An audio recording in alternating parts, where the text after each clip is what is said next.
What bell is this? It's a Centennial Bell. Replaced the Liberty Bell in 1876. And when you think of like the important places and the important places in history, it's kind of incredible to me. Standing in the room where the Declaration was in fact signed by all the founding fathers that were there. The last time this was here, it was being signed. And I thought, wow, it's amazing how young our country is and how important this place is.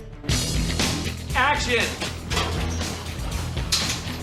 We filmed the rooftop chase in Philadelphia, which was a very smart sort of Hitchcockian type of roof chase, which, you know, for me it was special. You know, having Nick up top there running around and climbing scaffolding and all that. And we ended up with a pretty exciting sequence. Enough, man! Give me the document. You know, there are many things that are fascinating about this country. You know, I don't have the pretense to say that I know everything of it, but just how this country started is pretty fascinating, you know, and just seeing the history of making the Declaration, writing the Declaration, how it came together.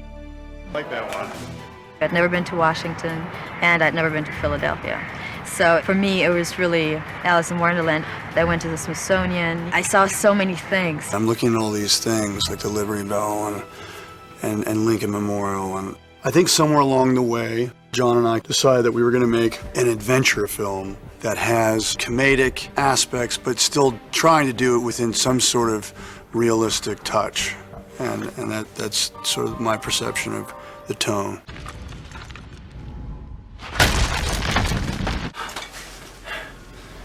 You have a cell phone I could borrow? And cut it. Does it matter when the audience sees it? I hope so, but it really matters to the filmmakers and to the cast. It's quite interesting, and they've made a very beautiful story that doesn't give you a history lesson, but along the way you find you're kind of connecting to the founding fathers, and that's fun. I did feel steeped in history. We've kind of captured the country in the film. So you get a little sense of history, but it's a fun part. We're not giving you a history lesson by any means. We're entertaining you.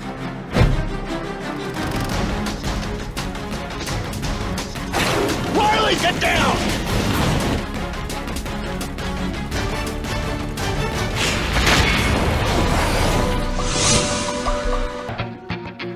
Well, we are in the middle of Los Angeles. As hard as that is to believe, it's 80 degrees outside, and it was 0 in here in the morning.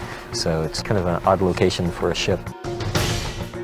We are on the berthing quarters of the Charlotte, an American Revolutionary War frigate that was lost in the ice. Okay, here we go!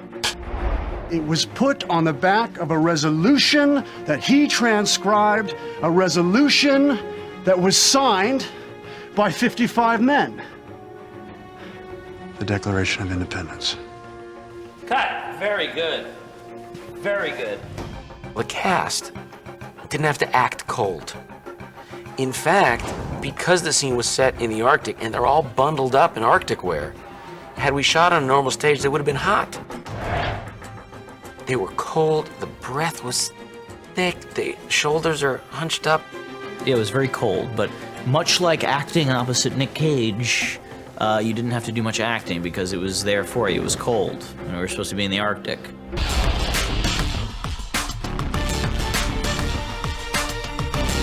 The Charlotte was pretty much based on any research we could get, of which there were many ships that were stranded on ice, including Shackleton's ship, and they're well photographed and documented. So we took research from that and incorporated it in our design. Many, many ships got stranded in Antarctica.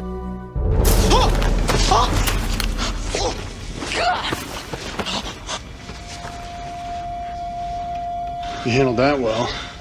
This deck was where the sailors would sleep, and we have a few dead sailors in their hammocks here. Here we go, guys. Take camera. D-Mark. And action. It's cargo hold.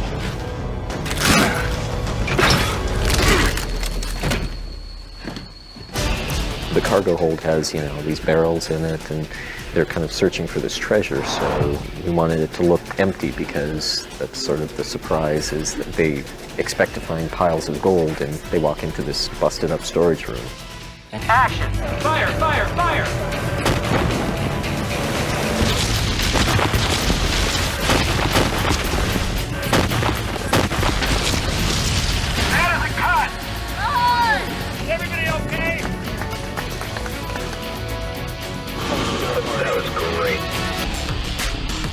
Mark. Action. I'm gonna steal the Declaration of Independence. You take a premise that's so outrageous. Who would ever think of stealing the Declaration of Independence? And yet, that's what we do in this movie. Get out of there. Get out of there now. I'm taking the whole thing. I'll get it out in the elevator.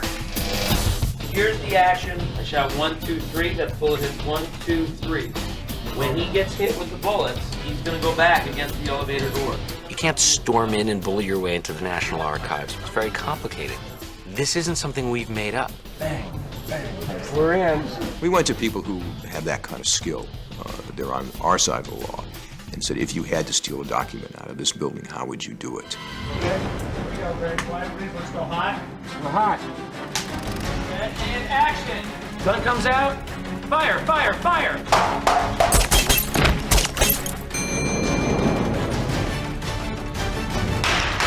That's a cut. Excellent. Check the gates. Stand by, ready, and let's roll video. Mark. It was also really important to shoot in real places. The only way to protect the Declaration is to steal it. To give you the reality of the movie, you have to find places that are appropriate as far as history is concerned, and especially Washington, D.C., where so much of our history is a part of the city itself. So we went to Washington, D.C. We shot at the Lincoln Memorial, at the Jefferson Memorial. We went to the National Archives. We went to the Library of Congress. I think it made a big difference for us.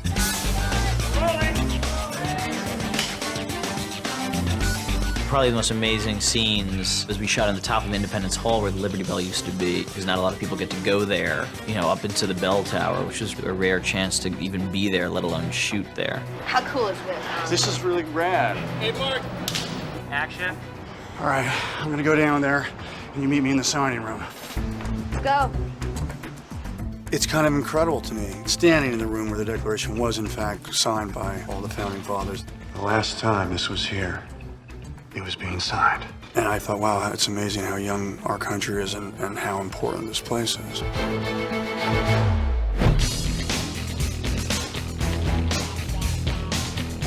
The success of my career is really due to the people we work with. And Nick has given me so much in the past. You know, this is our 4th movie together. He's got a unique quality of toughness, bewilderment. He accomplishes so many things by just putting the camera on him. Oh, come on! I was really concerned what Ben's motivation was. I mean, is he wanting the treasure because he wants that money, he wants that cash? Or is he more of a historian who wants to restore history to the world? Here's to the men who did what was considered wrong in order to do what they knew was right. He makes a character in his mind, and he just brings so much more to what is actually written in the script. Treasure is a myth. I refuse to believe that. What am I doing? Do what you want. Do what you want. Nick is a very, very playful guy. He is really playful, and he likes to have that silliness to keep his creative energy up. He has a certain kind of volume control where he literally can turn up his performance to a point where he just goes for it.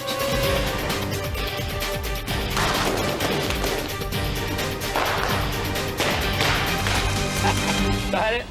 That was pretty cool. To work out exactly where you're standing at the moment that you're... He's an actor's director. This is a guy that's in charge of a million things a day, taking care of effects and the photography, and he's always aware of the performances first. Just pick up all that action. Actors appreciate it because the final product is always more powerful when there's that harmony between director and his actors. I found something! Cut. Very good. Very good. Go! There were a lot of challenges for that DC car chase. We're dealing with the catering truck, which doesn't go that fast. So we had to make something exciting without making it your traditional chase. You move. That's it. I got it. I got it. That's it. Yeah, we got tossed around quite a lot in the catering truck. We were going over bumps in the road at incredible speed, so that was quite interesting with pots and pans falling on your head. Grab on for your life at that point. And hang on and swing. Diane did some incredible stunt work herself, even though the more dangerous stuff was done by a stunt person. Most of the stuff where you see her in the film is really her swinging on the back of the truck and jumping from one truck to another, so I thought she was a real trooper. Those days were like the hardest. I had to go on a vacation afterwards for a week. I felt, so sore. Oh no. Excellent. Check the gates. We couldn't shoot the entire theft of the Declaration of Independence in the National Archives. They'd probably get a little upset. They made inside of the National Archives, they constructed the whole hall, which looks pretty much identical to the one in Washington. But they cooperated with us. They gave us their research, their drawings, computer pictures of what it was going to look like. We took it from there and developed our own look. Hey, Mark, speak. Camera, Mark. Background. Action. Here's to the men who did what was considered wrong in order to do what they knew was right. In this shot I did like. I liked looking at this extraordinary set that was designed as a replica of the National Archives, almost to the inch. Action. Looks like animal skin. How old is it? At least 200 years. Really? Sure? Pretty darn. We were able to find papers, finally, that helped look like what the Declaration looked like. We were able to get a photograph of both sides of the Declaration of Independence as it looked a few years ago. When you talk about the most valuable holdings, you have to start with the charters, and you have to start with the Declaration of Independence, because without it, there wouldn't have been a Constitution, there wouldn't have been the Bill of Rights. Of all the ideas that became the United States, there's a line here that's at the heart of all the others. Those who have the ability to take action have the responsibility to take action. I'm not gonna let you steal the Declaration of Independence. Code red, code red. We have a break-in. This is it. Game on.